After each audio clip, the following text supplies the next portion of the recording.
Forget security cameras. The real surveillance at my job comes from the past itself. As a night watchman at this haunted museum, my contract has a few unusual clauses. Break rule number 1, and you might just become a permanent part of the collection. You think you know museums? Think again, because some history refuses to stay in the past. Desperation makes you do stupid things. That's what I tell myself now. Looking back at the moment I clicked apply on that job posting. It was 3 a.m, my laptop screen, the only light in my cramped Austin apartment, casting blue shadows across stacks of unpaid bills. My previous security job at a shopping mall had ended badly. Budget cuts, they said, though I suspect my supervisor just didn't like my face. Either way, rent was due in 5 days, and my bank account was laughing at me with its double-digit balance. The job posting appeared on page 7 of my search results, buried beneath the usual suspects. Warehouse positions, convenience store clerk openings, and one particularly sketchy offer to be a mystery shopping evaluator that definitely screamed scam. But this one caught my eye immediately. Night security and preservation assistant, the Lockhart Heritage Museum. Unique operating hours. Competitive pay. Discretion required. Competitive pay. Those 2 words sang to me like a siren's call.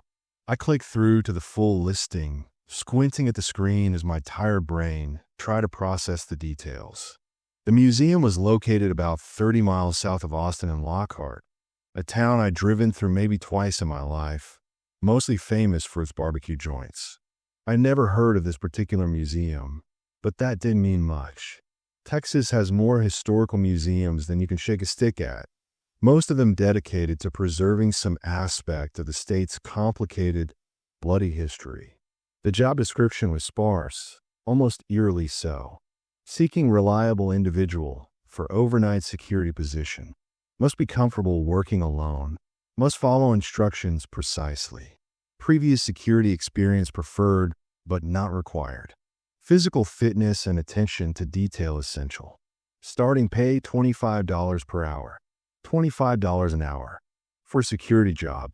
In a small-town museum. My skepticism should have kicked in right then, screaming that something was off. Normal security positions paid maybe $12, $15 per hour if you were lucky. This was nearly double that. And for a museum that probably got fewer visitors in a month than the Alamo got in a day. But desperation, remember? Desperation makes you ignore the warning signs. Makes you rationalize away the red flags until they look more like friendly pink suggestions. I submitted my application at 3:47 a.m., attaching my sparse resume and a cover letter I'd cobbled together from 3 different templates. I didn't expect to hear back. In my experience, job applications went into a black hole, occasionally acknowledged by an automated email weeks later, informing you that the position had been filled by someone more qualified, more experienced, more everything. The response came at 4:03 a.m. 16 minutes later.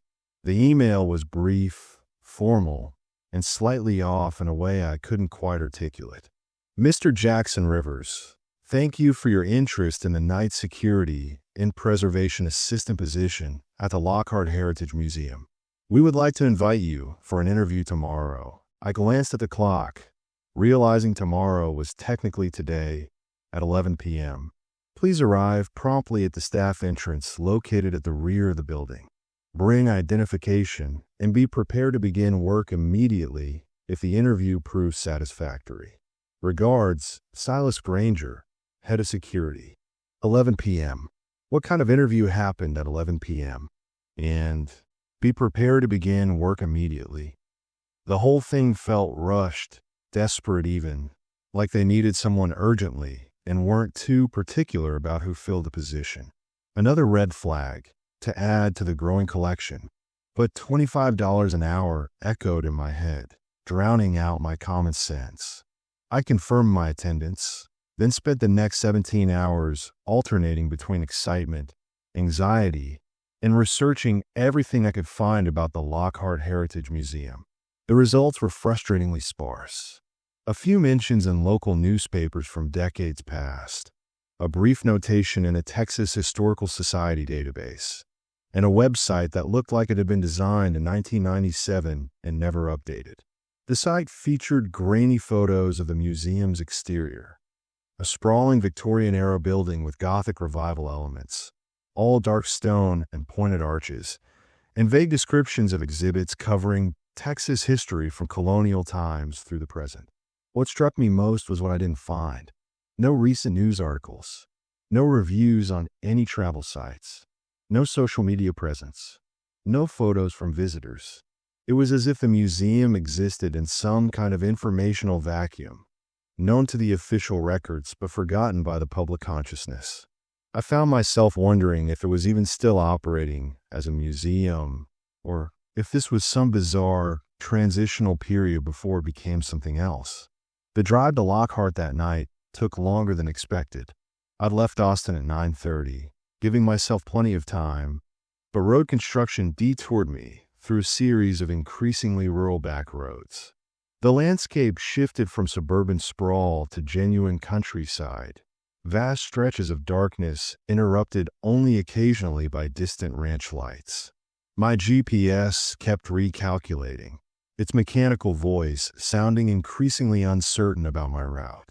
I arrived at 10:52 p.m., pulling into an empty gravel parking lot behind the museum.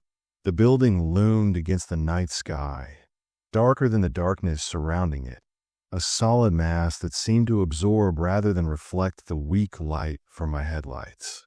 The Victorian architecture that had looked merely old-fashioned in the daytime photos now appeared actively menacing, all sharp angles and deep shadows. Several windows were broken, boarded up with planks that had weathered to the same gray as the stone. Others were intact, but dark, reflecting nothing. The staff entrance was a heavy wooden door set into a stone archway, a bare bulb above it providing the only illumination. I killed my engine and sat for a moment in sudden silence, wondering if I should just start the car back up and drive away. My rational mind cataloged all the reasons this was a terrible idea. Isolated location, middle of the night, no information about the employer, interview at an absurd hour. It paid too good to be true. But then I thought about my apartment, about the eviction notice I'd probably find taped to my door if I didn't come up with rent money soon. I thought about my empty refrigerator, about how I'd been rationing the same box of cereal for 4 days. Sometimes survival means ignoring your instincts and walking through the scary door anyway. I grabbed my flashlight from the glove compartment, a heavy mag light I'd kept from my mall security days, and approached the entrance. Before I could knock, the door swung inward, revealing a man who matched the building in terms of agedness and severity. Silas Granger looked like he'd been carved from the same stone as the museum itself. Tall, gaunt, somewhere between 60 and ancient, with a face full of sharp planes and deep lines. His eyes were pale, almost colorless in the dim light, and they fixed on me with an intensity that made me want to step backward. He wore an old-fashioned security uniform, navy blue with brass buttons, immaculately maintained, but clearly decades out of style. Mr. Rivers. Punctual. That's good. His voice was dry, rustling like old paper. Come in. The interior of the museum hit me like a physical thing. The air was cold, much colder than it should have been for a Texas September night, and it carried a smell that I can only describe as old. Not musty or moldy, but genuinely ancient, like the sin of time itself had settled into the walls and floors and artifacts. The hallway we stood in was narrow, lined with closed doors bearing faded brass plaques I couldn't read in the dim lighting. The walls were dark wood paneling, the floor polished stone that echoed with every footstep. Let's not waste time, Silas said, already walking deeper into the building. I had to hurry to keep up with his long strides. The position is straightforward. You patrol the museum from midnight to 6 a.m. You check doors and windows. You note any unusual occurrences in the logbook. You follow the rules. You do not deviate from the rules under any circumstances. Can you do that? Yes, I can follow rules. I managed, trying to orient myself as we turned down another corridor. The building was a maze, far larger inside than it had appeared from the outside. We passed display cases filled with shadowy objects I couldn't quite make out, their brass plaques illegible in the darkness. Following rules is not the same as being able to follow rules, Silas said, glancing back at me. Many people say they can follow instructions. Far fewer actually possess the discipline when tested. This position tests you nightly. We arrived at what appeared to be a small security office tucked into an alcove near what I assumed was the main exhibition hall. A single desk, a chair that had seen better days, an ancient computer monitor that flickered with pale green light, and a wall of security camera feeds that showed various darkened rooms throughout the museum. Silas opened a drawer in the desk and withdrew a single sheet of yellowed paper, its edges rough, its surface covered in neat, handwritten text. He placed it carefully on the desk between us, his fingers lingering on it for a moment as if reluctant to let it go. Your contract, your rules, your survival guide. He fixed those pale eyes on me again. Read it carefully. If you can accept these terms, you begin tonight. If not, the door is behind you, and we never speak of this again. I looked down at the paper, and in the flickering light of that old monitor, I began to read the rules that would govern my life for the foreseeable future. Rules that seemed simple at first glance. Rules that I would come to understand were written in the blood of those who'd learned their necessity the hard way. Rule 1. Always carry a working flashlight. The building's electrical system is unreliable. Never be caught in complete darkness. Seemed reasonable enough. I patted my pocket where the mag light rested, feeling marginally more confident. Rule 2. Your patrol begins at exactly midnight and follows this route. Main hall, Colonial Wing, Civil War Gallery, Victorian Collection, Western Expansion Room, Main Hall. Do not deviate from this route. Do not skip any location. Complete your patrol 4 times per shift. A specific route. Made sense from a security standpoint. I kept reading. Rule 3. Never touch any artifact or exhibit piece, particularly the Civil War uniforms after midnight. If something is out of place, note in the logbook. Do not attempt to return it to its proper position. My confidence started to waver. Why specifically the Civil War uniforms? And why specifically after midnight? Rule 4. The logbook must be maintained accurately. Record all observations, no matter how trivial they seem. Others will read your entries. Write clearly. Standard enough, though the emphasis on others reading my entries struck me as mildly ominous. Rule 5. If you see figures in the colonial exhibit, do not acknowledge them.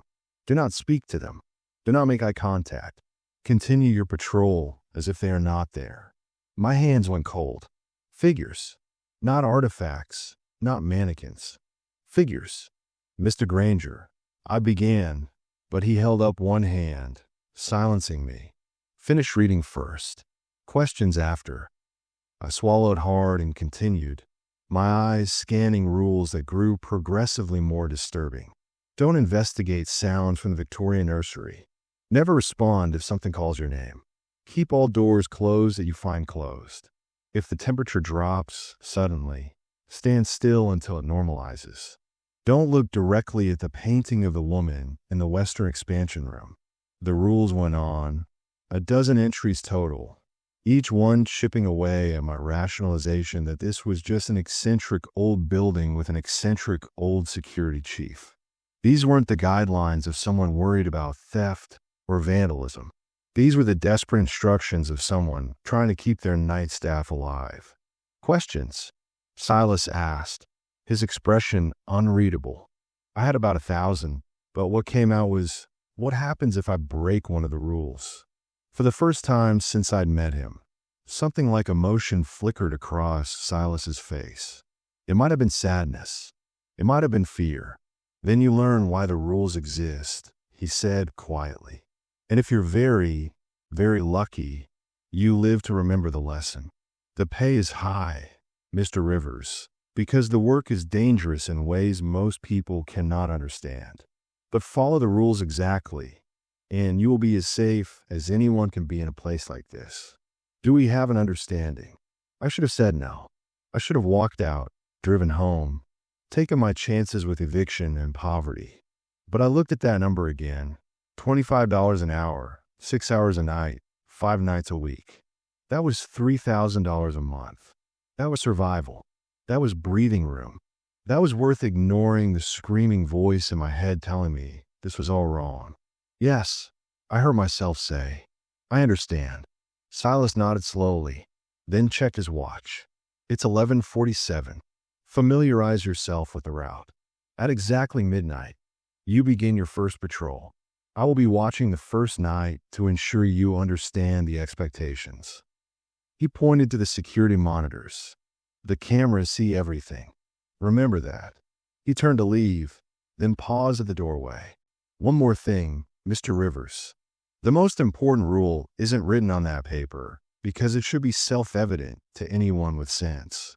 Whatever you see, whatever you hear, whatever experiences you have in this museum, you speak of them to no one outside these walls.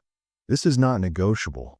The museum protects its own, but only if its own protect the museum. Discretion isn't just requested, it's required.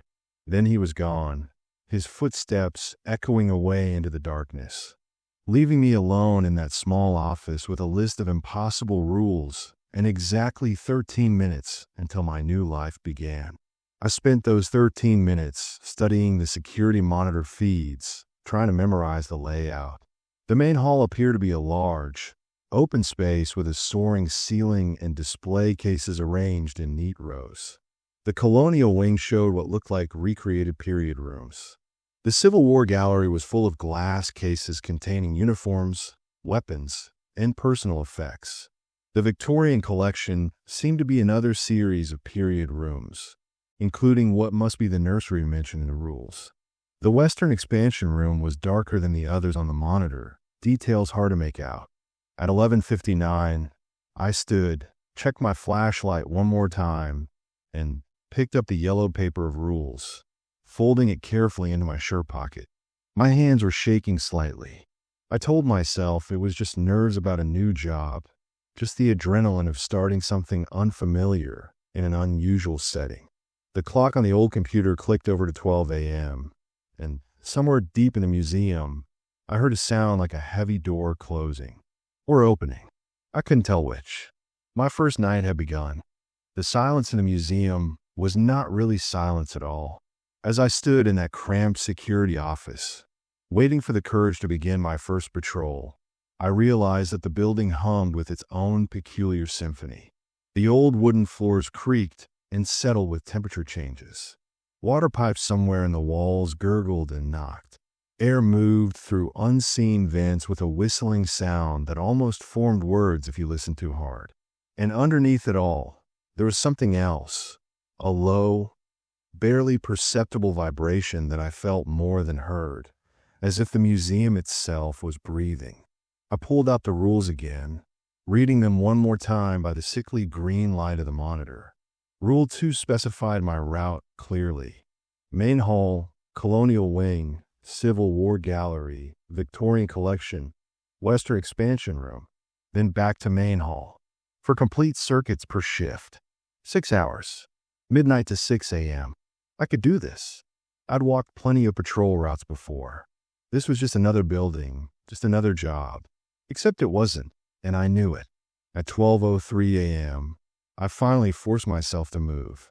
The hallway outside the security office stretched in both directions, but according to the maps I'd memorized from the monitors, the main hall was to my left. I clicked on my flashlight, the beam cutting through the darkness like a solid thing, and started walking. The main hall exceeded anything I'd imagined from the grainy security footage. It was massive, easily 2 stories tall, with a vaulted ceiling decorated with elaborate plasterwork that my flashlight beam barely reached. Display cases lined the walls and formed neat rows down the center of the space, each one containing artifacts from various periods of Texas history.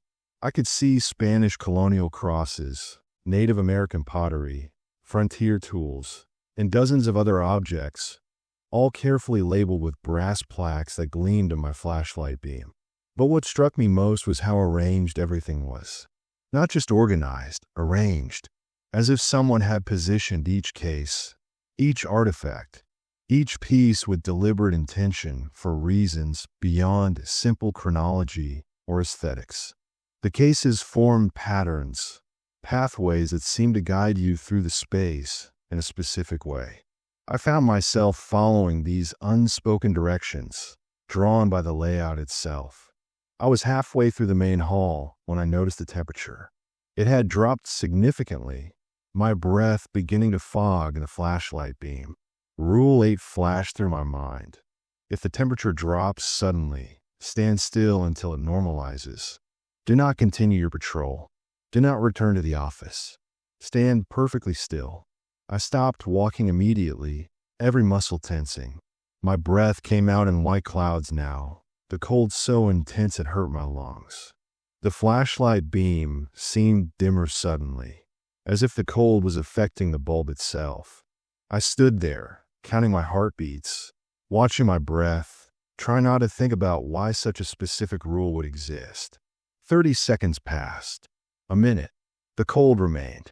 I could feel it seeping through my jacket, through my shirt, into my bones. My hands started to shake, though whether from cold or fear, I couldn't say. 2 minutes.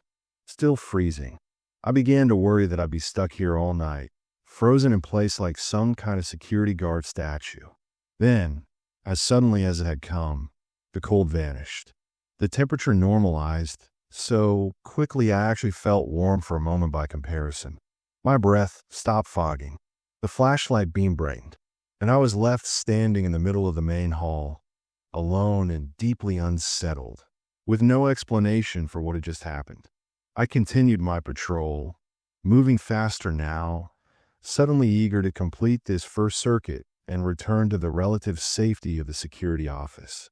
The colonial wing was next, a series of recreated rooms behind velvet ropes, showing how early Texas settlers lived. A kitchen with an iron stove and copper pots. A bedroom with a rope bed and a trunk. A sitting room with stiff-backed chairs and a spinning wheel. And figures. 3 of them, standing in the sitting room, dressed in period clothing. My first thought was that they were mannequins, part of the exhibit. But as I raised my flashlight to get a better look, Rule 5 screamed through my mind. If you see figures in the colonial exhibit, do not acknowledge them. Do not speak to them. Do not make eye contact. Continue your patrol as if they are not there. I jerked my flashlight beam away before I could get a good look at their faces, my heart suddenly hammering against my ribs. But in that brief glimpse, I'd seen enough. They'd been too detailed to be mannequins, too realistic, and one of them, the woman in the long dress, had been turning toward me, her movement too smooth, too natural, too alive. I kept walking, forcing myself to maintain a steady pace, to not run, to not look back. Behind me, I heard the rustle of fabric, the soft sound of footsteps on wooden floorboards. They were following me. I knew it with absolute certainty, could feel their eyes on my back, boring into me. My hand tightened on the flashlight until my knuckles went white. Do not acknowledge them. Continue your patrol as if they are not there. The hallway to the Civil War Gallery stretched ahead of me, seeming impossibly long. The footsteps behind me kept pace, never getting closer, never falling behind. I heard breathing that wasn't my own, heard the whisper of fabric against fabric as they moved, heard what might have been a word spoken in a language I didn't recognize. I reached the entrance to the Civil War Gallery and stepped through, and immediately the sounds behind me stopped. The sensation of being watched vanished. I risked a glance back and saw only empty darkness. The colonial wing is still and silent, as if nothing had ever been there. My hands are shaking badly now. I leaned against the wall for a moment, trying to steady my breathing, trying to convince myself that I'd imagined it, that stress and late hours and the oppressive atmosphere of the museum had combined to make me hallucinate. But I hadn't imagined the cold in the main hall. I hadn't imagined the temperature drop that had triggered Rule 8. And I knew, with a certainty that lived somewhere deeper than rational thought, that I hadn't imagined the figures in the colonial wing either. The Civil War gallery was less a gallery and more a shrine. Glass cases lined every wall, filled with uniforms, weapons, letters, photographs, and personal effect from soldiers who'd fought in that bloody conflict, Confederate and Union both. Though this being Texas, the Confederate artifacts outnumbered the Union ones considerably. Tattered flags hung from the ceiling. Rifles stood in neat racks. And in the center of the room, in a large glass case all its own, was a Confederate officer's uniform, gray wool, brass buttons, a cavalry saber laid across it. Rule 3. Never touch any artifact or exhibit piece, particularly the Civil War uniforms after midnight. If something's out of place, note in the logbook. Do not attempt to return it to its proper position. I gave that center case a wide berth, keeping my flashlight beam pointed at the floor as I moved through the gallery. But I could feel something emanating from that uniform, some kind of presence or energy that made my skin crawl. It was like standing near a high-voltage power line. You couldn't see the electricity, but you could feel it buzzing in your teeth and bones. I completed my sweep of the gallery as quickly as I could without running, checking each case, each display, noting that everything appeared to be in order. The weapons were secure. The flags hung motionless. The uniforms remained untouched behind their glass. But that feeling never left. That sensation of potential danger, of something waiting for the right moment to manifest. The Victorian collection came next, and I approached it with renewed dread. This was where the nursery was located, the nursery mentioned in Rule 6. If you hear a child crying from the Victorian nursery, under no circumstances investigate. Note in the logbook and continue your patrol. The Victorian rooms were even more elaborate than the colonial ones. A drawing room with velvet furniture and oil paintings. A dining room with a table set for 12. A music room with a piano and various string instruments. And at the end of the hall, behind a closed door with a porcelain knob, the nursery. I heard the crying when I was still 3 rooms away. It was a child's voice, high and thin and utterly heartbroken. The sound of someone who'd been crying for so long they'd almost forgotten why they started.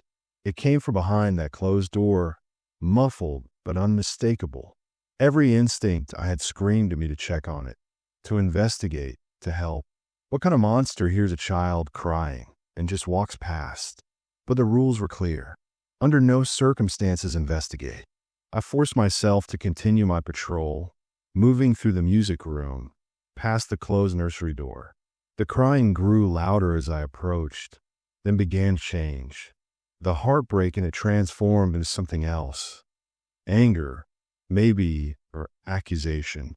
The pitch shifted, becoming less human, more like an animal sound, a shriek of rage that made my teeth hurt. I passed the door. The crying stopped instantly, cutting off mid-shriek, as if someone had flipped a switch. The silence that followed was somehow worse than the sound had been, heavy and expectant, like the pause before storm breaks. I didn't look back. I didn't stop. I moved through the rest of the Victorian collection as fast as I dared, cataloging antique furniture and period clothing and decorative items with my flashlight beam, seeing nothing unusual, nothing out of place, nothing that would explain why a child's voice would cry and shriek behind a closed door in an empty museum. The Western Expansion Room was the last stop on my route, and I entered it with a growing sense that I'd almost completed this first circuit, almost made it back to the security office where I could sit down and try to process what I'd experienced. The room was dimly lit even by my flashlight standards, the beams seeming to be absorbed by the darkness rather than illuminated. This room focused on Texas's expansion westward in the late 1800s. Cowboy gear, ranching equipment, mining tools, and a large collection of photographs covering one entire wall. And on the opposite wall, the painting mentioned in Rule 7, Do not look directly at the painting of the woman in the Western expansion room. If you must verify it's still present, view it only in your peripheral vision. I knew which painting it was before I even turned in that direction. I could feel it, the same way I'd felt the uniform in the Civil War gallery. That sense of something that was more than just paint on canvas. My flashlight beam swept across the wall, and in my peripheral vision, I caught glimpses of it. A woman in a red dress, standing in a doorway. The style was late Victorian, all tie bodice and full skirts. But something about the painting was wrong. The perspective was off, or the proportions, or something I couldn't quite identify. Looking at it indirectly made my eyes hurt, made my brain struggle to process what it was seeing. And she was looking at me, even in my peripheral vision, even without looking directly at her. I could tell. The woman in the painting was watching me, tracking my movement through the room, her eyes following me with an intensity that felt physical. I kept my gaze fixed firmly forward, used my peripheral vision to confirm the painting was still in its frame, still on the wall, and then got the hell out of that room as fast as I could walk without running. Behind me, I swear I heard something like laughter, low and musical and deeply wrong. The main hall again. I completed my first circuit. It had taken 45 minutes. I had 5 hours and 15 minutes left in my shift, 3 more circuits to complete. I made it back to the security office, collapsed into the chair, and with shaking hands, opened the logbook. Previous entries filled the pages, written in different hands, different styles. I paged backward, reading random entries, trying to understand what I got myself into. 2:47 a.m. Temperature drop in main hall. Duration approximately 2 minutes. Complied with Rule 8. Resumed patrol without incident. 4:15 a.m. Figures present in Colonial Wing. 3 adults, 1 child. Did not acknowledge. Continued patrol. They followed to Civil War gallery entrance, then dispersed. 1:33 a.m. Crying from nursery. Did not investigate. Sound transitioned to shrieking, then silence. Duration approximately 5 minutes. 3:52 a.m. Painting in Western expansion room appeared to have changed position slightly. Did not look directly to confirm. Noted for day staff. Every page was filled with impossible entries. Matter-of-fact reports of supernatural occurrences written in the same tone you'd use to note a broken window or a malfunctioning light. And at the bottom of many entries, in different hands, a single line that appeared again and again. Rules followed. Survived the shift. I picked up the pen with trembling fingers and began my own entry. 12:03 a.m. First patrol initiated. Temperature drop in main hall, approximately 2 minutes duration. Complied with Rule 8. Figures observed in Colonial Wing, did not acknowledge. Crying heard from Victoria Nursery, did not investigate. Painting in Western expansion room, verified present via peripheral vision. All displays appear secure. No artifacts out of place. Rules followed. I stared at what I'd written, at this clinical description of things that shouldn't be possible, and felt something inside me shift. This was real. Whatever haunted this museum, whatever necessitated these rules, it was absolutely real. The high pay wasn't compensation for long hours or difficult work. It was hazard pay, pure and simple. They were paying me to risk my life, my sanity, my soul maybe, by spending night after night in a place where the dead didn't rest quietly. I should have quit right then. Should have walked out, told Silas Granger he could keep his $25 an hour, that no amount of money was worth this. But I didn't. Because even as terror settled into my bones, even as I sat there shaking in that security office, I knew I'd be back tomorrow night. And the night after that. And the night after that. The museum had its hooks in me now. The rules had become my lifeline, my protection, my whole world. And somewhere in the darkness beyond that office door, in the halls I'd have to patrol 3 more times before dawn, things that had once been human waited patiently for me to make a mistake. At 1 a.m., I began my second circuit. The main hall, the colonial wing, where 4 figures stood this time instead of 3. The Civil War gallery, where I swore I saw movement inside the case holding the officer's uniform. The Victorian collection, where the crying started before I even reached the music room. The Western expansion room, where the woman in the painting had moved to a different position in her doorway, though I only saw it in my peripheral vision, only caught the change in posture and angle. By my third circuit, I'd stopped being surprised by any of it. The museum was showing me its true nature, introducing me to its permanent residents, testing my commitment to the rules. The figures in the colonial wing beckoned to me now, gesturing for me to come closer, to join them. I kept walking, eyes forward, acknowledging nothing. The cry from the nursery grew more desperate, more accusatory, as if blaming me personally for not helping. I noted it in the logbook and continued.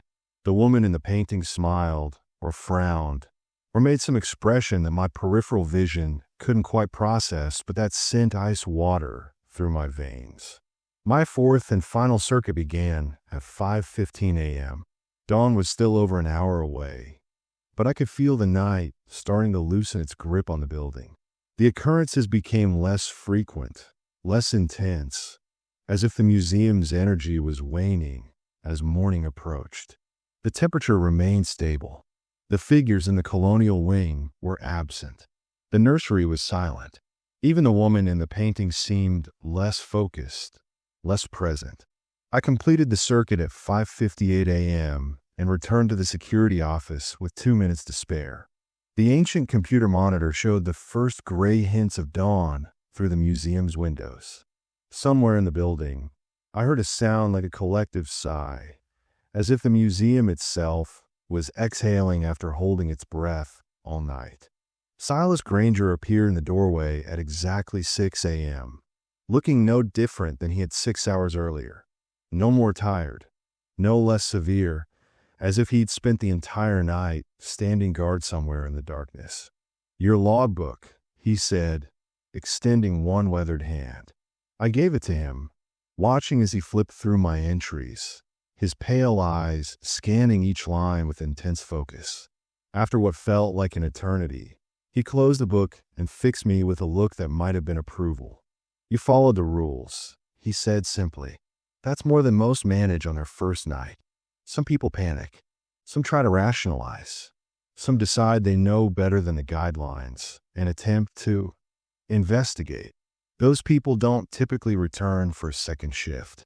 "Was this place?" I asked, my voice hoarse from hours of silence. "Were those things I saw?" Silas was quiet for a long moment, weighing his response. Finally, he said, "History, Mr. Rivers. Living history, in the most literal sense. Every artifact in this museum carries the weight of its past, the imprint of the lives that touched it. Some imprints are stronger than others. Some refuse to fade, and some—" He paused, looking past me into the darkened museum beyond. "Some become permanent residents, bound to this place by tragedy or violence or simple unwillingness to let go. The rules exist because someone learned, often painfully, what happens when you interact with these imprints incorrectly. Each rule is written in consequence. Each guideline is a lesson learned. Follow them, and you're as safe as you can be. Ignore them." He didn't finish the sentence. He didn't need to. "Am I expected back tonight?" I asked, though I already knew the answer. "Your shift begins at midnight," Silas confirmed. "Same route, same rules. Unless you prefer to terminate your employment." I thought about my apartment, my bills, my empty bank account. I thought about the figures in the colonial wing, the crying from the nursery, the woman in the painting. I thought about the cold in the main hall and the terrible certainty that I'd only scratched the surface of what the Lockhart Heritage Museum had to show me. "I'll be here," I said. Silas nodded once, almost imperceptibly, and walked away, leaving me alone in the security office as dawn light slowly filled the museum. chasing shadows back into corners and cases, sending the night's residents back to wherever they went when the sun rose. I drove home as the sun crested the horizon, my hands steady on the wheel, my mind racing with everything I'd experienced. I'd survived my first night. I'd followed the rules. I'd become part of the museum's strange ecosystem, another name in the logbook, another night watchman learning to coexist with things that shouldn't exist. And as I pulled into my apartment complex parking lot, as I climbed the stairs to my unit and collapsed into bed with the morning sun streaming through my windows, I realized something that should have terrified me, but instead felt almost comforting. The museum had accepted me. I'd passed its first test. Whatever came next, whatever new horrors waited in those darkened halls, I'd proven I could handle it. I could follow the rules. I could survive. I just hoped that would be enough. By my third night at the Lockhart Heritage Museum, I'd developed a routine that made the impossible feel almost mundane. I arrived at 11:45 p.m., parked in the same spot in the gravel lot, entered through the staff entrance, checked in with Silas Granger, who apparently never left the building, and prepared myself mentally for the 6 hours ahead. The rules had become my mantra, each one memorized so completely that I could recite them in my sleep, which I did, actually, during the few hours I managed to rest each day. The daytime felt increasingly unreal compared to my nights in the museum. Sunlit Austin seemed like a dream, all bright colors and noise, and people going about their normal lives. Completely unaware that places like the Lockhart Heritage Museum existed, I catch myself sometimes standing in line at the grocery store or pumping gas, mentally reviewing the rules, preparing for the next shift even though it was hours away. My old life was fading, replaced by this new existence divided between sleeping and surviving. But it was the third night when the rules began to expand, when I started to understand that the yellowed paper Silas had given me only contained the basic guidelines. There were others, unwritten ones, that revealed themselves through experience and observation at near disasters. I learned Rule 13 that night, though it would never appear in the official list. My second circuit of the evening had gone smoothly enough. The main hall remained stable, temperature-wise. The colonial wing had been occupied by the usual three figures, standing in their eternal tableau, tracking my movement with unseeable eyes. The Civil War gallery hummed with its familiar malevolent energy, the officer's uniform practically vibrating in its case. The Victorian nursery had been mercifully silent, and the woman in the painting had maintained her position, watching but not interfering. But as I entered the Western expansion room on my third circuit, something was different. The darkness seemed thicker, more resistant to my flashlight beam.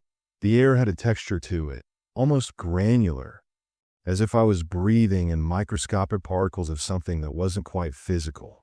And in the corner of the room, near a display of old mining equipment, I heard something that made every hair on my body stand at attention. My name, not Jackson, not Rivers, not even security guard or watchman. My actual first name, spoken in a voice that I recognized instantly because I'd been hearing it my entire life. My mother's voice. Jackson, honey, come here. I need to show you something. She'd been dead for 3 years. Cancer, fast and merciless, taking her from diagnosis to funeral in 6 months.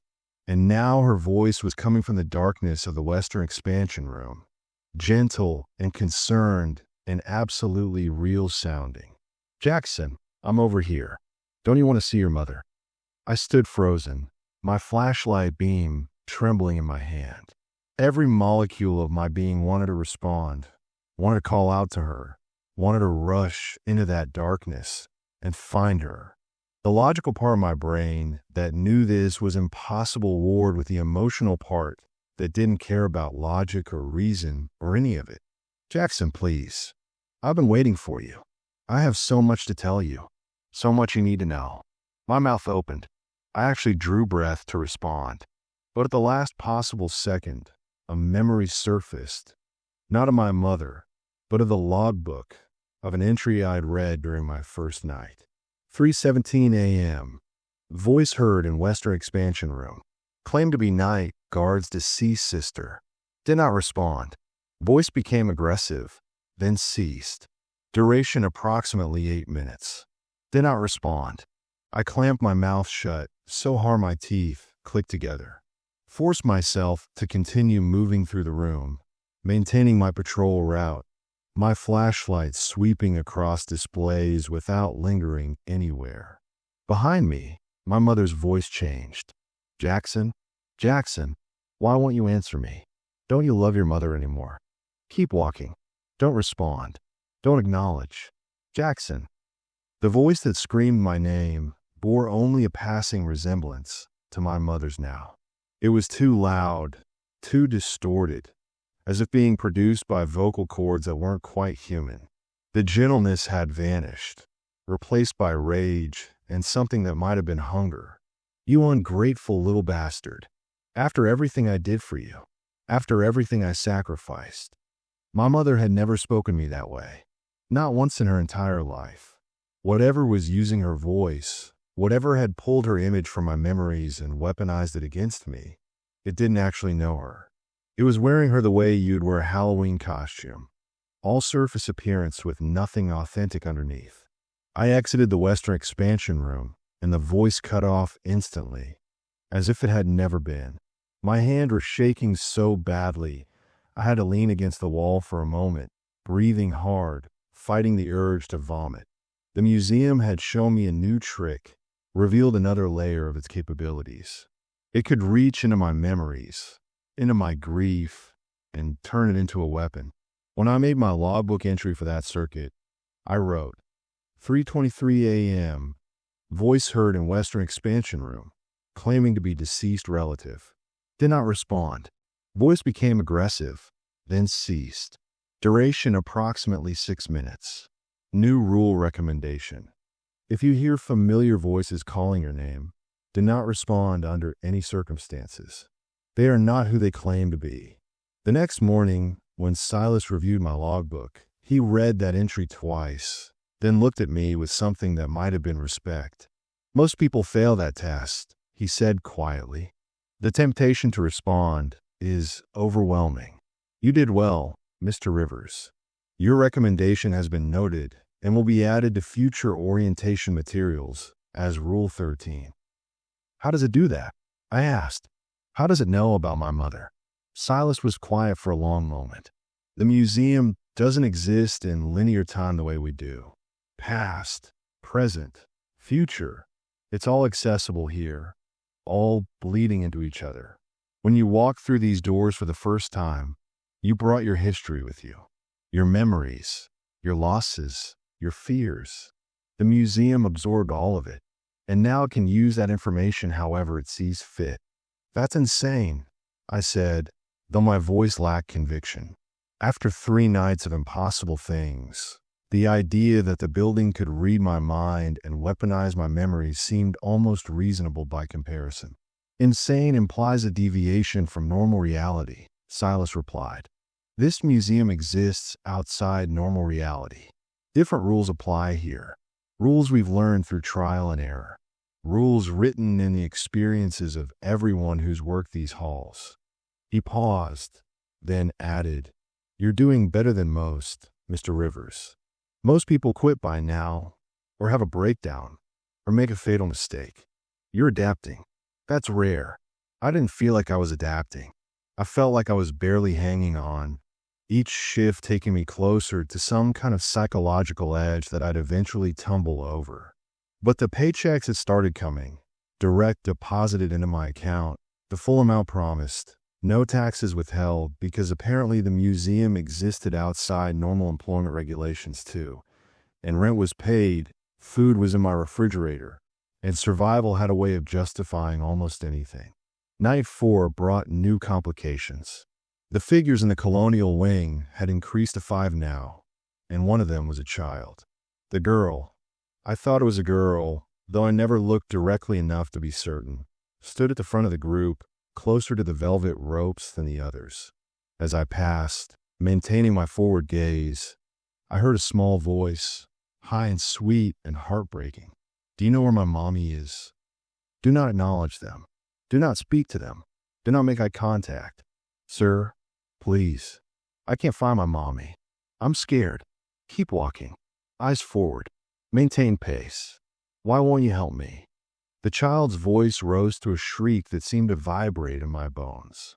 Behind me, I heard rapid footsteps, small feet running on wooden floors, getting closer.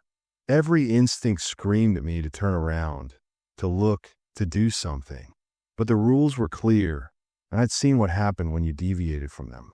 The footsteps stopped at the edge of the colonial wing, at the invisible boundary where that exhibit ended and the hallway began. The shrieking cut off mid-breath. When I finally reached the Civil War gallery and risked a glance back, the hallway was empty. But that night, during my fourth circuit, I found something new in the logbook. Not an entry I'd written, but a message that had appeared on a previously blank page, written in handwriting I didn't recognize. She died in 1876. Cholera outbreak. Looking for her mother who'd already passed. She's been looking for 149 years. Don't feel guilty for not helping. There's no help to give. She's not really here. None of them are. They're echoes, impressions, memories made manifest. The real people they once were are long gone. What remains is just residue. I stare at that message for a long time, trying to understand how it had appeared, who had written it, and whether I should find it comforting or terrifying. The idea that these figures, these voices, these manifestations weren't actually the people they appear to be, that should have made it easier to ignore them. But somehow it made it worse. These weren't ghosts in the traditional sense. They were recordings, playing on an endless loop, trapped by the museum itself in a perpetual reenactment of their final moments of confusion or fear or grief. Night 5 escalated everything to a new level. I arrived to find Silas waiting with another security guard I'd never seen before, a woman in her 40s with tired eyes and silver threading through her dark hair. Mr. Rivers, this is Dolores Grant. Silas introduced us. She works the weekend shifts. Dolores, this is Jackson Rivers, our new weeknight guard. Dolores looked me over with the assessing gaze of someone who'd seen plenty of new hires come and go. You made it through your first week. That's good. Most don't. What happened to them? I asked. Some quit. Some had incidents. She glanced at Silas, who nodded slightly. 3 months ago, we had a guy who decided Rule 3 didn't apply to him. He was prior military, confident, thought he knew better. He touched one of the Civil War uniforms, picked up the cavalry saber from the officer's display. She paused, and something dark crossed her expression.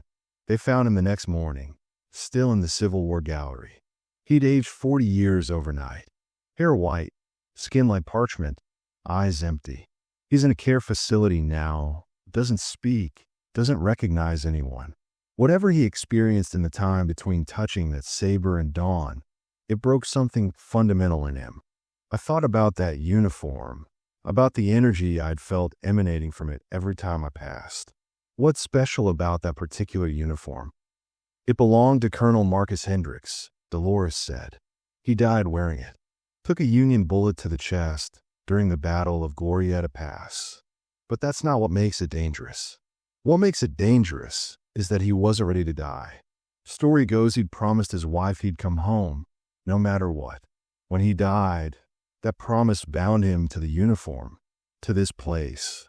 If you touch it, you make contact with what's left of him. And what's left, it's not friendly. Silas cleared his throat. Dolores is here tonight because we're implementing Rule 14. From now on, during your Friday night shifts, you'll have a partner for the first 3 circuits. Someone experienced who can help you navigate situations not covered in the basic rules. What situations? I asked, though I wasn't sure I wanted the answer. Friday nights are different, Dolores said grimly. The barrier between here and wherever they are, it's thinner, more active. The manifestations are stronger, more aggressive. The rules still apply, but you need to be more vigilant, more careful. One mistake on a Friday night, and there might not be a Saturday morning. We began our patrol together at midnight, and I immediately understood what she meant. The main hall was crowded with shadows that moved independently of any light source. The temperature dropped 3 times in quick succession, forcing us to stop and wait, standing perfectly still while ice crystals formed on our breath. The colonial wing held at least a dozen figures now, arranged in a grotesque parody of social gathering, all of them turning to watch us pass. The Civil War gallery practically hummed with malevolence, every uniform and weapon seeming more present, more real than usual. But it was the Victorian collection where everything went wrong. We were passing the nursery, that closed door with its porcelain knob, when the crying started. But this wasn't the usual muffled sobbing I'd become accustomed to. This was loud, piercing, the sound of a child in genuine distress. And it was accompanied by something new, pounding on the door from the inside. Bang, bang, bang. Please, please let me out. It's so dark in here. I'm scared. Bang, bang, bang. Dolores grabbed my arm, her grip painfully tight. Do not touch that door. Do not acknowledge the voice. Keep moving. But now, Rivers. We hurried past, the pounding and crying following us, growing louder, more desperate. The door handle rattled violently. The hinges creaked. I heard wood splintering, as if something was trying to break through from the inside. Please, please, let me out. We cleared the Victorian collection, and the sound stopped instantly, as if someone had closed a soundproof door between us and them. I was breathing hard, my heart racing, adrenaline flooding my system. What the hell was that? I gasped. That, Dolores said grimly, was a stronger manifestation than usual. Friday nights, like I said, it wanted you to open that door, Rivers. Wanted it bad enough to push past the usual limitations. What would have happened if I had? She looked at me with those tired eyes, and I saw genuine fear there. I don't know. No one who's opened that door has ever been able to tell us. But we found evidence. Scratches on the inside of the door frame. Blood under the fingernails. The day staff once found a night guard's uniform folded neatly on the floor inside. No sign of the person who'd been wearing it. We completed our 3 circuits, and with each one, the activity intensified. More figures in the colonial wing. Stronger cold spots in the main hall. The woman in the painting actually moved while I was looking at her. Peripherally, of course, stepping from one side of her doorway to the other in a motion that defied the static nature of paint on canvas. The crying from the nursery never stopped, just varied in intensity, punctuated by periods of ominous silence that were somehow worse than the noise. When my shift finally ended at 6 a.m., I felt like I'd aged years. Dolores looked as exhausted as I felt, and even Silas seemed more drawn than usual. You did well, he told me as I prepared to leave. Both of you. Friday nights are always difficult, but you maintain protocol. That's what matters. As I drove home through the early morning darkness, watching the sun begin to color the eastern sky, I thought about everything I had experienced over the past 5 nights. The figures, the voices, the cold spots, the manifestations, the rules that kept me safe and the consequences of breaking them. The museum that existed outside normal time and space, preserving not just artifacts, but the echoes of everyone who had ever been associated with those artifacts. And I realized something that should have terrified me, but instead felt grimly inevitable. I was becoming one of them. Not a ghost or an echo. Not yet, but something changed nonetheless. The museum was imprinting itself on me the same way it had imprinted on everyone who'd walked its halls. I was part of its collection now, another living artifact in its endless catalog of the strange and supernatural. I thought about quitting. Of course I did. Every rational cell in my body screamed that no amount of money was worth this psychological torture, this nightly dance with things that shouldn't exist. But as I pulled into my apartment complex, as I saw my paid rent notice taped to my door instead of an eviction warning, as I checked my bank account and saw a balance that didn't make me want to cry. I knew I wouldn't quit. Couldn't quit. The museum owned me now. Not in the way it owned Colonel Hendricks or the crying child or the woman in the painting, but owned me nonetheless through the simple economics of survival. I needed the money more than I feared the manifestations. And somewhere in the back of my mind, a small voice whispered that maybe that's how it started for all of them, the permanent residents. Maybe they'd all made the same calculation, chosen survival over safety one too many times, until the choice became permanent. I slept poorly that day, my dreams filled with colonial figures and crying children, and a woman in a red dress who stepped out of her painting to stand at the foot of my bed, watching me with eyes that had seen too much. When I woke in a late afternoon, I checked my phone and found a text from an unknown number. Rule 15. The museum remembers kindness. Small offerings at the threshold of each exhibit help maintain balance. A coin in the colonial wing, a button near the Civil War display, a flower at the Victorian nursery door. They won't protect you from breaking the major rules, but they may buy you grace when you need it most. D.G. Dolores Grant, sharing another unwritten rule, another piece of hard-won knowledge. I read it 3 times, memorizing it, adding it to my mental collection of guidelines for survival. Then I got up, showered, ate a mechanical dinner I barely tasted, and began preparing for night 6. But night 6 would prove that I'd barely scratched the surface of what the Lockhart Heritage Museum had to teach me. Because that was the night I learned that the rules weren't just about keeping me safe from the museum's residents. They were also about keeping the museum's residents safe from me. I stopped at a convenience store on my way to work that night, something I'd never done before. The fluorescent lights felt aggressive after 5 nights of darkness and shadow, and the other customers seemed too loud, too alive, too present in a way that made me uncomfortable. I bought a small bouquet of carnations from the sad little flower display near the checkout, a roll of quarters from the coin machine, and a package of buttons from the crafts aisle. White shirt buttons, plain and unremarkable. The clerk gave me a strange look as he rang on my purchases. Odd combination, he said, trying for friendly conversation. Work supplies, I muttered, not meeting his eyes. He shrugged and took my money, and I fled back to my car with my offerings clutched in a plastic bag. As I drove toward Lockhart, toward the museum, I tried to rationalize what I was doing. These are just objects, inanimate things. There was no logical reason why a coin or a button or a flower would have any effect on manifestations that existed outside normal physical reality. But logic had stopped applying to my life 5 nights ago. Now I operated on different principles. Follow the rules, trust the experience of those who'd survived before me, and do whatever it took to make it to dawn.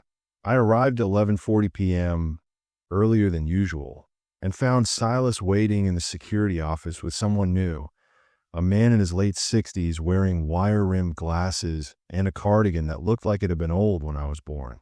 He had the comfortable, slightly rumpled appearance of a college professor, completely at odds with the stern severity of Silas. Mr. Rivers, this is Dr. Theodore Walsh. Silas introduced us. He's our historical curator and consultant on unusual matters. Dr. Walsh extended a hand, and I shook it, noting his grip was surprisingly strong for someone who looked like a stiff breeze might knock him over. Ah, the new night guard. Silas tells me you survived your first week intact. Impressive. Most people don't make it past Wednesday. What happens on Wednesday? I asked. Nothing specific, Dr. Walsh said, adjusting his glasses. Wednesday is simply when the cumulative stress typically becomes overwhelming. The human mind can rationalize strange occurrences for a few days, convince itself it's imagining things, or experiencing stress-induced hallucinations. But by Wednesday, the evidence becomes impossible to deny, and most people's psychological defenses collapse. He settled into the chair behind the desk, his movements slow and deliberate. But you're still here, which suggests either remarkable mental fortitude or a pragmatic ability to accept the impossible. Which is it, Mr. Rivers? Poverty, I said honestly. I need this job. Dr. Walsh laughed, a dry, papery sound. Practical then. Good. Practicality will serve you better than bravery in this place. Brave people try to fight or change things. Practical people simply survive. Silas checked his watch. It's 11:52. Dr. Walsh is here tonight to provide context, to help you understand what you're dealing with. Knowledge is protection, Rivers. The more you understand about the museum's residents, the better equipped you'll be to navigate them safely.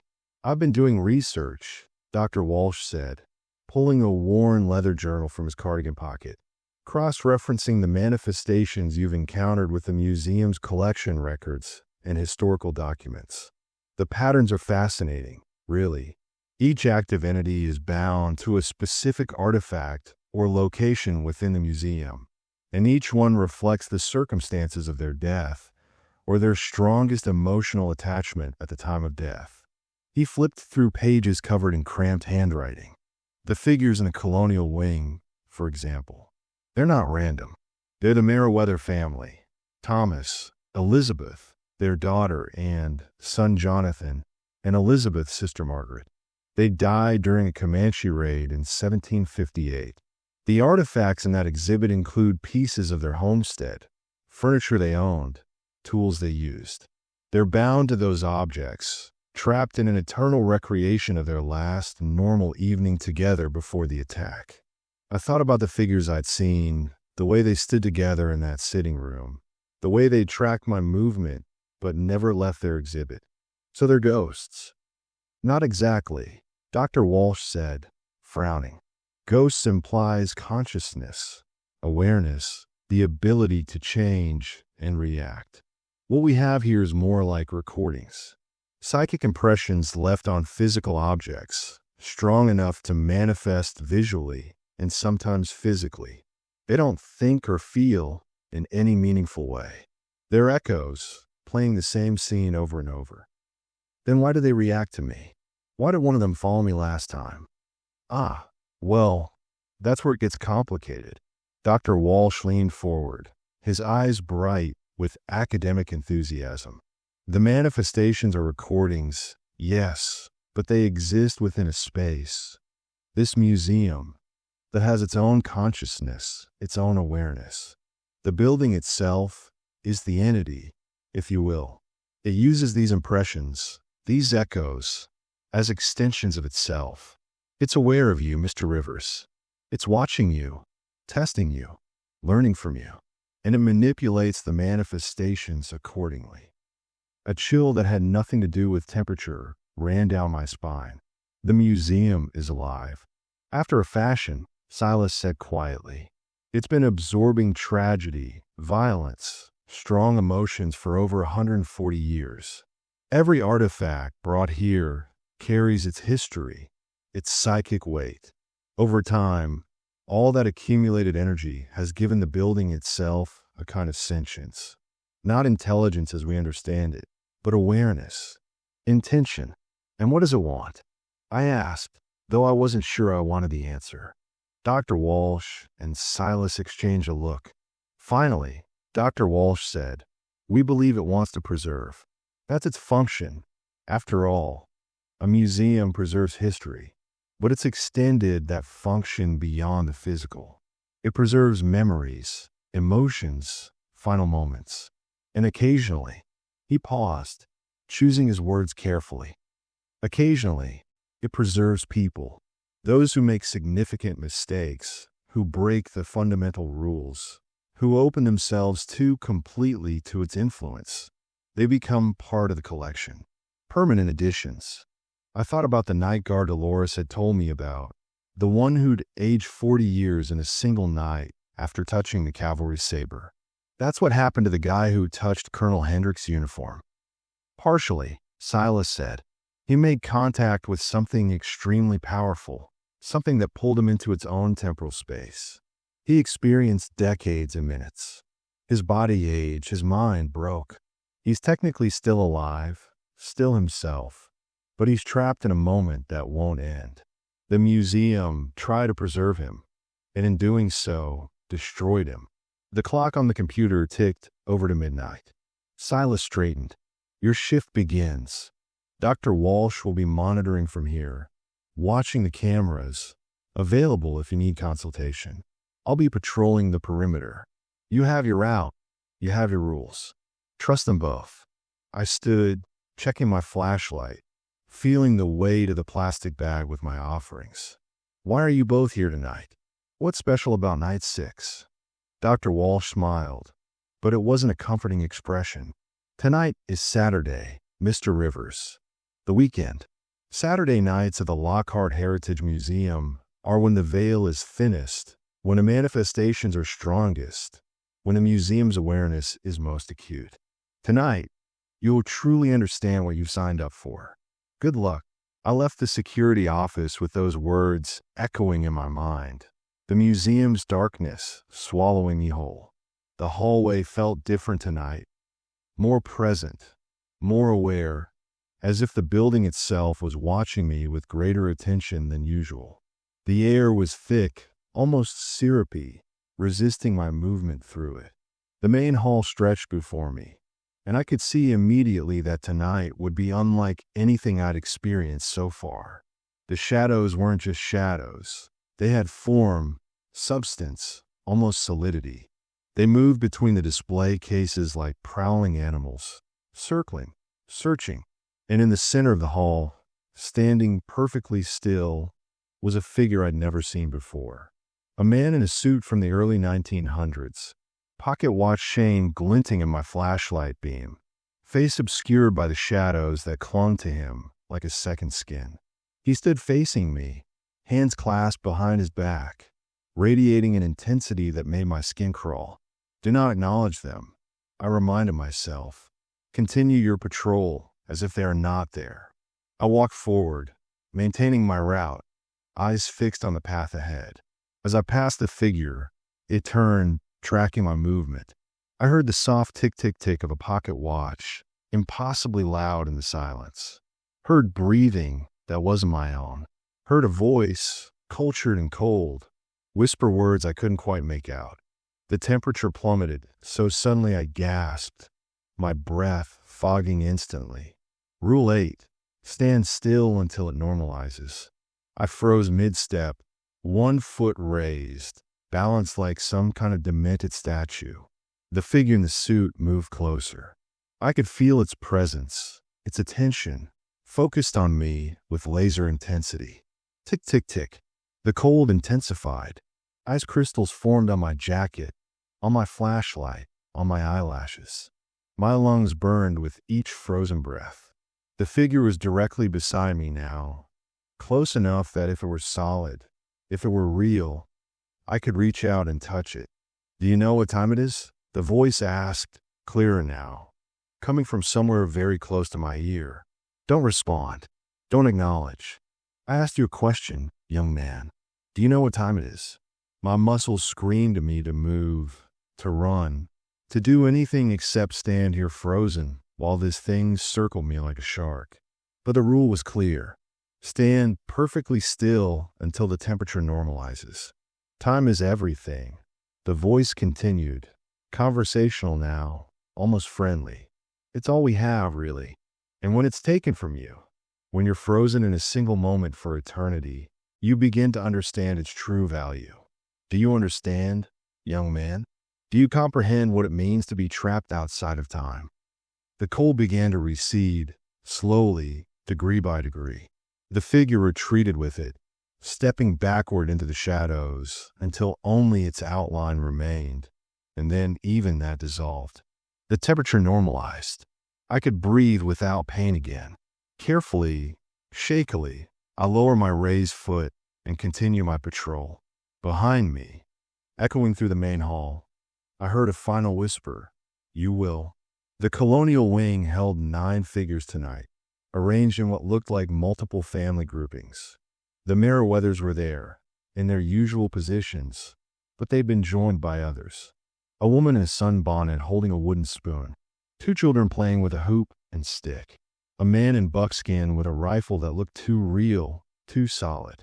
They all turned to watch me pass. A gallery of the dead observing the living. Their faces clearer tonight than I'd ever seen them. And one of them, the little girl in Meriwether that Dr. Walsh had mentioned, stepped forward as I passed. Not far, just to the edge of the velvet row barrier. But that single step made me flinch. She opened her mouth, and her voice was the one I'd heard before, the child asking about her mother. She's not coming, is she? Mama's never coming back. Don't acknowledge. Don't respond. Keep walking. You know where she is. I can tell. You have that look. Like you've lost people too. Do the dead stay lost forever? Is that how it works? My heart was breaking.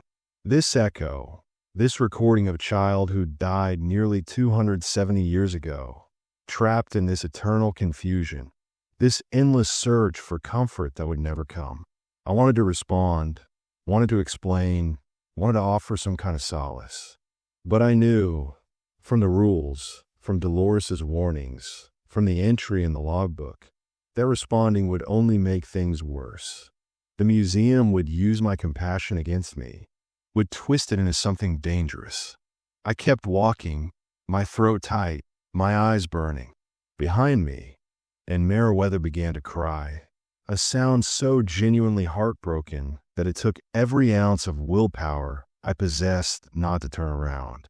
At the entrance to the Civil War Gallery, I paused long enough to take out a quarter from my roll of coins and place it carefully on the threshold. My offering, as Dolores had suggested. The crime behind me stopped instantly. When I glanced back and was standing at the velvet rope, her small hand raised in what might have been a wave. We're goodbye. The Civil War Gallery pulsed with energy tonight, every uniform seeming to glow with its own internal light. The cavalry saber in Colonel Hendrick's case caught my flashlight beam and reflected it back with unnatural intensity. I gave it as wide a berth as possible, but I could still feel it, feel him, that presence bound to the uniform by an unbreakable promise. I placed one of my white buttons on the floor near the case, another offering. The oppressive energy in the room lessened slightly, not gone, but acknowledged. And in the glass reflection, just for a moment, I saw a man's face superimposed over the uniform. Middle-aged, severe, with eyes that burned with determination and rage. Colonel Hendricks, showing himself to me, making sure I understood he was still here, still keeping his promise, still refusing to let go even after all these years. The Victorian collection loomed ahead, and I approached the nursery with my final offering. A single white carnation from the bouquet. The crying had already started, that familiar heartbreaking sound I'd come to dread. But tonight there was something new, singing. A woman's voice, soft and melodic, singing a lullaby in the same room where the child cried. Hush, little baby, don't say a word. The child's crying intensified, competing with the singing, creating a discordant symphony of misery. Mama's gonna buy you a mockingbird. I reached the nursery door and placed the carnation on the floor in front of it, my hand trembling. The moment the stem touched the floor, both sounds stopped. The silence that followed was absolute, profound, almost reverent. Then, from inside the room, I heard a small voice, different from the crying, different from all the other sounds I'd heard before. Clear and calm, and somehow peaceful. Thank you. 2 words. Simple. Sincere. And they hit me like a physical blow because they carried genuine consciousness, genuine awareness. This wasn't a recording, wasn't an echo. Something in that room had actually spoken to me, had acknowledged my offering, had expressed gratitude. I stood there, staring at that closed door with its porcelain knob, wondering what exactly existed on the other side. What had been preserved in that space? What wanted so desperately to be acknowledged, to be remembered, to be given the small kindnesses that separated the human from the forgotten? Mr. Rivers.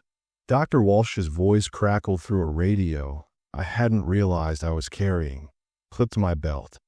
We saw what you did. The offerings. That was unorthodox, but the response was remarkable. The energy readings on our monitors have stabilized significantly. Whatever entities exist in those spaces, they've accepted your gesture. Proceed with your patrol. We'll discuss this later. The rest of my first circuit passed in relative calm. The western expansion room was occupied only by the woman in the painting, who seemed less aggressive tonight, almost contemplative. I avoided looking at her directly, but in my peripheral vision, I could have sworn she nodded slightly as I passed. My second circuit brought new manifestations. The man in the main hall appeared again, still ticking his pocket watch, still asking about time, but he kept his distance. The colonial wing figures remained at their posts, but in Meriwether's quarter had disappeared from where I'd left it, and the little girl stood smiling now instead of crying. The Civil War gallery thronged with energy, but it felt less hostile, more like acknowledgement than threat. The Victorian nursery remained silent, peaceful, the flower gone from the threshold. During my third circuit, Dr. Walsh's voice came through the radio again. Rivers, we need to discuss what you're experiencing. The museum is responding to you differently than it has to other guards. I don't want to say warming up to you, but there's definitely a shift in how it's manifesting around you. The offerings helped, but there's something else. Something about you specifically. What do you mean? I asked, forgetting for a moment that I was supposed to maintain silence during my patrols. You're not afraid of them, he said slowly, as if working through a theory as he spoke. You're wary, yes. Cautious, but not afraid in the way most people are. You see them as, what? Sad? Tragic? You have empathy for the manifestations, for the echoes. The museum can sense that. It's been so long since anyone worked here who saw its residents as anything other than threats or monsters. It's responding to that difference. I thought about in Meriwether, about the child's voice asking if the dead stay lost forever, about Colonel Hendricks still keeping his promise after more than 160 years, about whoever existed in that nursery, grateful for a single flower. Were they threats? Were they monsters? Or were they just stuck, trapped in the worst moments of their existence, unable to move forward, unable to let go, caught in an endless loop of confusion and pain? They're not trying to hurt me, I said quietly. They're just trying to be remembered, to be acknowledged, to matter, even though they're gone. Silence on the radio for a long moment. Then Dr. Walsh's voice, thoughtful. Yes, I think you might be right. The museum preserves, but preservation without acknowledgement is just storage. You're giving them something they haven't had in a very long time, recognition of their humanity, even in death. That changes everything. My fourth circuit began at 5:15 a.m., and the museum felt different than it had all night. Calmer, less oppressive. The shadows moved more slowly. The temperature remained stable. Even the manifestations seemed less intense, as if they'd expended their energy and were now resting, waiting for the next night, the next opportunity to be seen, to be remembered. In the main hall, the man with the pocket watch appeared one final time. But instead of asking about time, instead of that cold interrogation, he simply stood at the edge of my path and tipped his hat. A gesture of acknowledgement, of respect, perhaps. In the colonial wing, the Meriwether family stood together, and as I passed, they raised their hands in unison, not threateningly, not demanding, but in a wave. A farewell until tomorrow. The Civil War gallery was quiet, the uniforms still, the weapons resting. Even Colonel Hendricks' case felt peaceful, the energy contained, satisfied somehow. The Victorian nursery remained silent, but it was a comfortable silence now, like a child finally sleeping soundly after a difficult night. And in the western expansion room, the woman in the painting had moved to the very edge of her frame, as close to me as she could get without leaving the canvas entirely. In my peripheral vision, I saw her more clearly than ever before, not threatening, not hostile, but simply lonely. So incredibly, profoundly lonely. I stopped, just for a moment, at the threshold of the room, broke protocol just slightly, looked in her general direction, though not directly at her, and spoke quietly into the darkness. "I see you. I know you're here. You're not forgotten."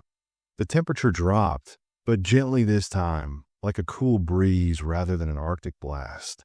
And in that moment, I felt something that I can only describe as gratitude washing over me, a wave of emotion that wasn't mine, but was somehow shared with me. Then it passed, and I completed my circuit and returned to the security office where Silas and Dr. Walsh were waiting, both of them looking at me with expressions I couldn't quite read. "That was extraordinary," Dr. Walsh said. "In 40 years of studying this museum, I've never seen the manifestations respond that way to anyone. You've established something, Rivers. A rapport, a connection. The museum has accepted you not just as a guard, but as what's the word? A caretaker, perhaps. Someone who doesn't just protect the physical building, but acknowledges and honors its spiritual residents." Silas nodded slowly. "This changes your role, Mr. Rivers. The rules still apply. You must still follow them precisely. But you've been given something rare, the museum's trust. Don't abuse it. Don't assume you're immune to danger. But know that you've accomplished something most night guards never do. You've made peace with this place." As I drove home that morning, the sun rising over the Texas landscape, I thought about what Dr. Walsh had said. Caretaker, not just a guard, but someone who tended to the dead, who acknowledged their continued existence in whatever form it took. Someone who gave them the small dignities that separated them from mere exhibits, from objects and cases, from history preserved but not honored.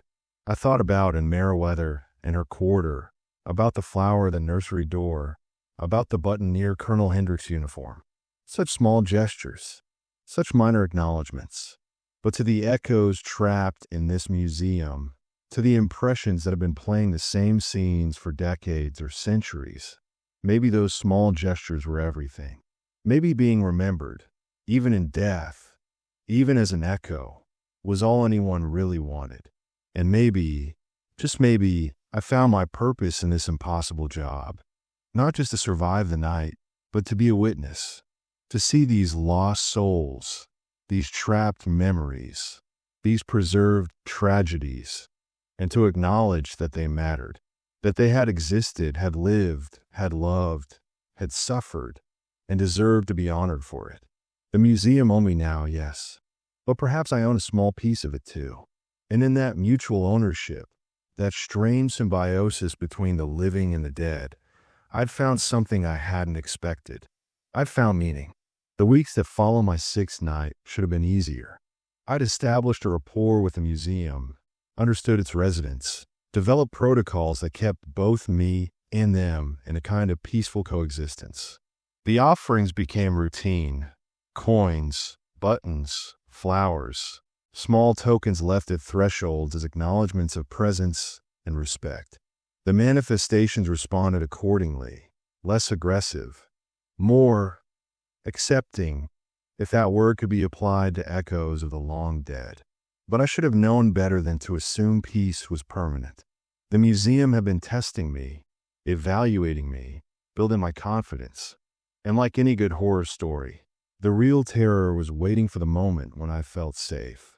That moment came on my 21st night. I arrived at the museum at 11:40 p.m., same as always, parking in my usual spot in the gravel lot. But something was different immediately.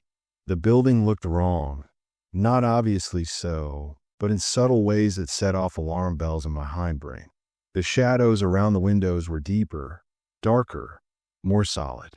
The Victorian facade seemed to lean forward slightly, as if the museum itself was craning toward me, watching me approach with predatory attention. Silas met me at the staff entrance, and the moment I saw his face, I knew tonight would be bad. "Rivers," he said without preamble.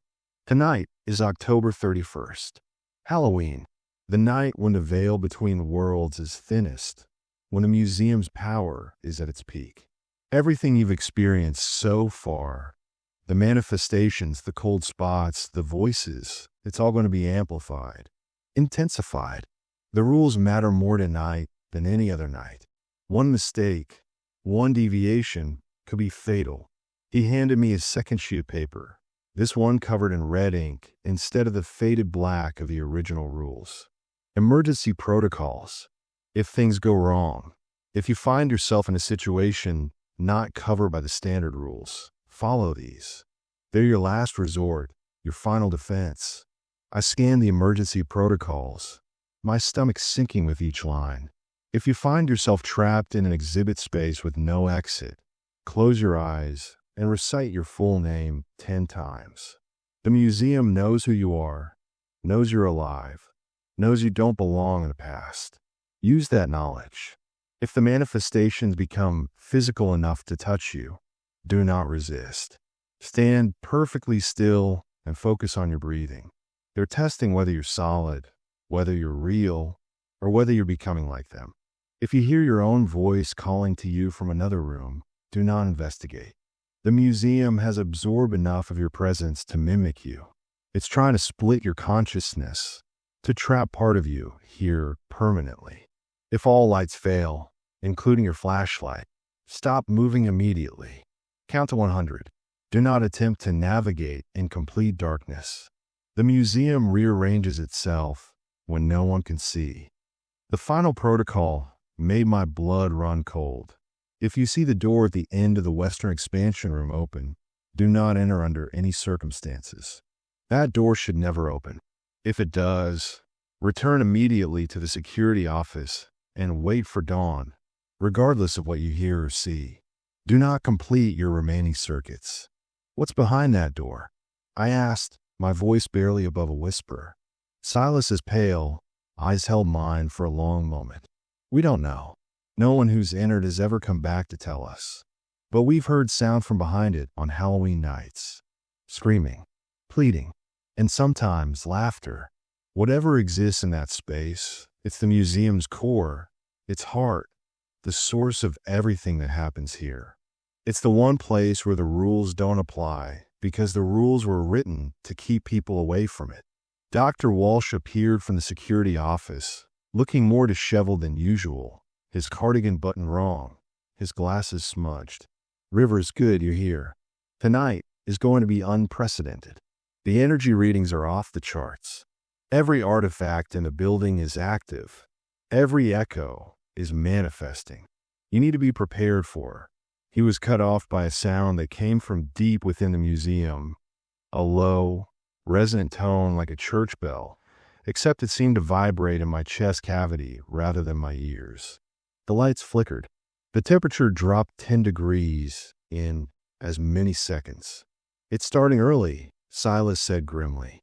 Midnight is still 15 minutes away, but the museum is already waking up. Rivers, get to the security office. We'll monitor from there until exactly midnight. Then you begin your patrol. Not before. Halloween or not, timing matters. We hurried inside, and I could feel it immediately. The museum was awake in a way it had never been before. The walls seemed to breathe. The floors pulsed under my feet like a heartbeat. Every shadow moved with purpose, with intention. And from various rooms throughout the building, I could hear sounds, voices, footsteps, music, crying, laughter, screaming, all blending together into a cacophony of the dead demanding to be heard. The security monitor showed scenes that shouldn't have been possible. The main hall was crowded with figures, dozens of them, maybe hundreds, all moving, interacting, existing in ways I'd never seen before. The colonial wing was a chaos of activity, multiple families and groups overlapping, different time periods coexisting in the same space. The Civil War gallery looked like an actual battlefield, with uniforms moving on their own, weapons floating in air, the glass cases no longer containing the artifacts, but serving as mere suggestions of boundaries. In the Victorian collection, God, the Victorian collection was alive with manifestations. Every room held figures. The nursery door was shaking in its frame, something pounding on it from inside with such force that the hinges were starting to pull free from the wood. Jesus Christ, I breathed. Not quite, Dr. Walsh said with a grim attempt at humor, though perhaps something of comparable power in its own way. The museum has been absorbing death and tragedy for nearly a century and a half. Tonight, it's expressing everything it's collected, all at once. It's glorious and terrifying in equal measure. The clock ticked toward midnight. 11:55, 11:58, 11:59. At 11:59 and 30 seconds, every light in the museum went out simultaneously. The computer monitors died. Even my flashlight dimmed to almost nothing, the beam barely visible. In the absolute darkness, I heard that church bell sound again, louder this time, resonating through the entire building. Then, at exactly midnight, everything came back. Lights, monitors, flashlight. But the world had changed. The museum I saw on the security feeds was no longer the museum I'd been working in for 3 weeks. It was something else entirely. Something older, more primal, more fundamentally wrong. It's time, Silas said. Remember the rules. All of them. And Rivers. He paused. And for the first time since I met him, I saw a genuine fear in his pale eyes. If you have to choose between completing your circuits and surviving until dawn, choose survival. The museum will understand. It always does. I stood, checked my flashlight, felt the weight of my offerings in my pockets, and stepped out into the hallway. The moment I left the security office, the door swung shut behind me with a finality that made me flinch. When I looked back, the office had vanished. Where it should have been was just blank wall, as if the room had never existed. The museum rearranges itself when conditions are right. I should have remembered that from Dr. Walsh's lectures. Should have prepared myself for the possibility that the safe space I'd relied on might disappear. But knowing something intellectually is different from experiencing it. I was alone now, truly alone, in a building that had shed all pretense of being merely haunted. This wasn't a museum hosting some restless spirits. This was something else. This was a living entity that had been playing nice, showing me its gentle side, earning my trust. And now it was showing me what it really was. The main hall was impossible. That's the only word for it. The space was larger than it should have been, the ceiling higher, the walls farther apart. And it was full, absolutely packed, with figures from every era. Colonial settlers stood next to Confederate soldiers, stood next to 1920s flappers, stood next to cowboys, stood next to Spanish conquistadors. They filled every available space, a crowd of the dead, and they were all looking at me. Not just looking, watching, waiting, expecting something. I forced myself to breathe, to remember the rules. Do not acknowledge them. Continue your patrol as if they are not there. But how do you pretend hundreds of manifested dead don't exist when they're pressed so close you can smell them? Wood smoke, gunpowder, perfume, sweat, blood, decay, all mixing together into an olfactory nightmare. I started walking, pushing through the crowd. They didn't touch me, didn't physically impede me, but they pressed close, so close I could feel the cold emanating from them. Could see details I'd never noticed before. A soldier missing half his face, a woman with a noose burn around her neck, a child with empty eye sockets, a man whose chest was split open, revealing organs that still seemed to move. They leaned in as I passed, whispering things I couldn't quite hear, couldn't quite understand. Fragments of sentences in languages living and dead. Names, dates, accusations, pleas, threats, promises.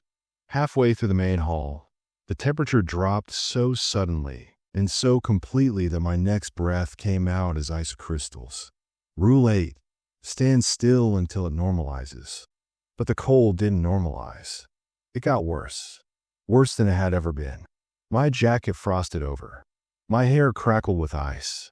My flashlight beam turned to vapor in the frozen air. And the crowd of dead pressed closer. I stood there, frozen in both temperature and position, surrounded by hundreds of manifestations that were becoming more solid, more real, more present with each passing second. Hands that weren't quite substantial reached toward me, not quite touching, hovering millimeters from my skin. Faces loomed close, studying me with expressions that ranged from curiosity to hunger to desperation. "He's warm," someone whispered. "He's alive," another voice agreed. "He's ours," a third voice suggested. "No," a fourth voice, this one familiar, the man with the pocket watch, contradicted. "He's the caretaker. He acknowledges us. He remembers us.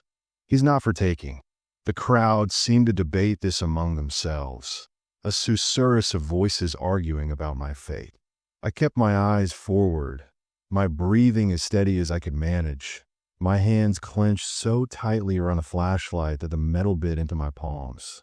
The debate swelled behind me like the sound of the ocean, hundreds of voices rising and falling, echoing off marble walls that weren't marble anymore, but something darker, older, stone slick with condensation, or maybe blood. I forced myself to take one step forward, then another. The crowd parted minutely, reluctantly, as if some invisible thread tied them to me and they hated to let it slacken. My boots crunched on frost-rimmed tile. When I finally reached the far archway, the cold receded in a single whoosh, like a breath exhaled, and I stumbled forward into relative warmth. Rule 8 had saved me again, but only barely. The next corridor wasn't one I recognized. It should have been the colonial wing, with its maps and musket racks. Instead, the hallway stretched on like a throat, lined with doors that hadn't been there before, each marked with a single brass plaque engraved with a name. Names I knew, names I'd heard whisper in the main hall, some I'd even seen on the artifacts tags. And one door, halfway down on the left, bore my own name. The plaque gleamed. Rivers. The handle turned slowly, as if inviting me in. I squeezed my eyes shut and recited my full name 10 times, my breath hitching on each repetition. The emergency protocols weren't suggestions. They were lifelines. By the 7th recitation, the handle stilled. By the 10th, the plaque had gone blank. When I opened my eyes, the hallway was back to normal. Colonial muskets on the wall, faded flags in glass cases. The wrongness receded a little, like a tide pulling back from shore. But ahead, at the far end of the corridor, a door was standing open. A door that should never open. The Western expansion room. The frame was warped, too tall, too wide, like a mouth mid-scream. Beyond it lay only darkness, darker than any I'd seen in the museum before. And from that darkness came sound. Not the bell tone, not the voices of the dead. This was different.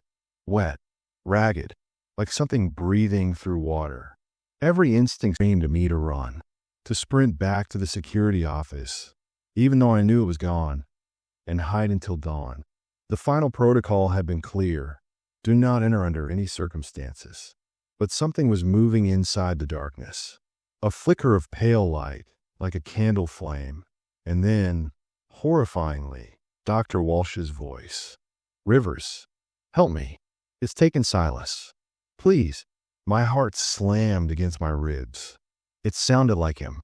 Exactly like him. Desperate. Pained. But the paper in my pocket burned like a brand. If you hear your own voice calling to you from another room, do not investigate. That had been the 3rd emergency rule. The museum could mimic, could lure. And I remembered Silas's eyes when he handed me the red ink sheet. If you have to choose between completing your circuits and surviving until dawn, choose survival. I took one step back from the open door.